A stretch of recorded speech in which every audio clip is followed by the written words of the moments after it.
સમગ્ર ગુજરાતમાં ભારે વરસાદને લઈ ખેડૂતોને મોટું નુકસાન થયું છે। ત્યારે હવામાન વિભાગની આગાહી મુજબ બનાસકાંઠામાં પણ છેલ્લા 3 દિવસથી સતત વાદળછાયું વાતાવરણ જોવા મળી રહ્યું છે અને વાદળછાયા વાતાવરણ અમીરગઢ, ઇકબાલગઢ, વિરમપુર સહિતના વિસ્તારોમાં વરસાદી ઝાપટા પડતા ખેડૂતોના તૈયાર પાકો પલળી ગયા છે। ચોમાસુ સિઝનમાં તૈયાર થયેલા મગફળી, કપાસ તેમજ અડદ જેવા પાકો પલળી જતા ખેડૂતોના મોઢામાં આવેલો કોળિયો છીનવાઈ ગયો છે। પાકો પલળી જતા ખેડૂતો ચિંતામાં મુકાયા છે અને ત્યારે વરસાદથી ખેડૂતોને નુકસાનની ભીતિ છે। જો વાતાવરણ ખુલ્લું નહીં થાય તો ખેડૂતોને આગામી સમયમાં વધારે નુકસાન વેઠવવાનો વારો આવશે।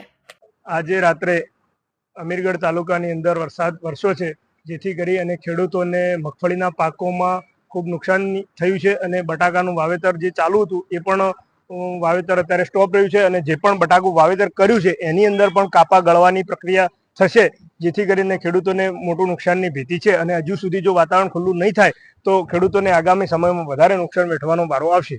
ગઈ રાત્રે કમોસમી વરસાદ વરસ્યો, એના લીધે ખેડૂતોને મોટા પ્રમાણમાં નુકસાન ગયું, જેવા કે મગફળી, અડદ, કપાસ એવું વાવેતર હતું। વાવેતરના લીધે બધું ઉખેડેલું હતું, ત્યાર પાકો માલ હતો એના લીધે નુકસાન ગયું અને જેને બટાકાની તૈયારી કરી હતી એમાં પણ હાલ સ્ટોપ થઈ ગયો, વાવેતર થતા નથી અને જેને કર્યું હતું તો એને કાપા ગળવાની મોટી સંભાવના, એટલે બટાકામાં મોટું નુકસાન જાય એવું હોય।